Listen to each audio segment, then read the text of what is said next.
Doctor Yunus কোথায় ছিল? সে 84টা মামলার আসামি। সে কিভাবে আজকে এই যে আমাদের তত্ত্বাবধায়ক সরকার হলো, কিভাবে সারজিদ আলম, নাহিদ ইসলাম এরা দল গঠন করছে আমাদের সন্তানদের রক্তের বিনিময়। এরা স্টুডেন্ট থেকে আজকে তারা বড় বড় একটা পদ প্রদর্শন করছে।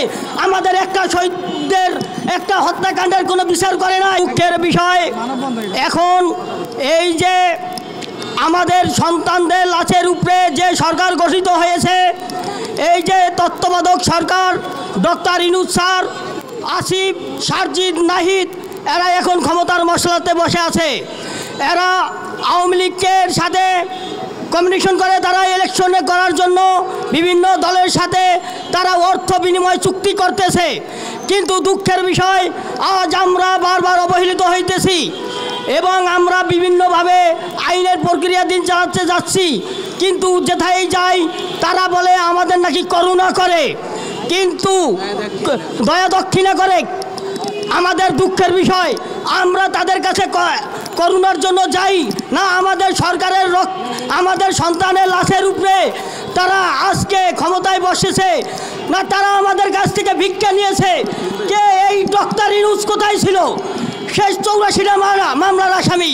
সে কিভাবে আজকে এই যে আমাদের তত্ত্বাবধায়ক সরকার হলো, কিভাবে সারজিদ আলম, নাহিদ ইসলাম এরা দল গঠন করছে আমাদের সন্তানদের রক্তের বিনিময়। এরা স্টুডেন্ট থেকে আজকে তারা বড় বড় একটা পদ প্রদর্শন করছে।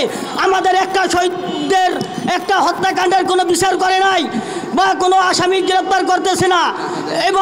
এবং এই যে অনেক আমাদের কাছে শহীদ এবং আহতদের বাসায় ইফতার পর্যন্ত হয় নাই, অনেক সন্তানদের দুধ পর্যন্ত মায়েরা কিনতে পারে নাই। এবং আমাদের যে একটা সরকারি অনুদান 30 লক্ষ টাকা দেওয়ার কথা, কোনো শহীদ পরিবার এখন পর্যন্ত সে টাকা পায় নাই। কিন্তু দুঃখের বিষয়, আমাদের যে একটা মিথ্যা আশ্বাস দেওয়ার কি দরকার? এইটা যে জিনিসটা আমি পারবো না সে জিনিসটা আমি বলবো কে? এবং আমরা বিভিন্নভাবে হয়রানি হইতেছি।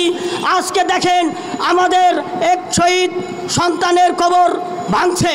এটা কি বাহিরের লোক ভাঙছে এই আওয়ামী লীগের দোসর।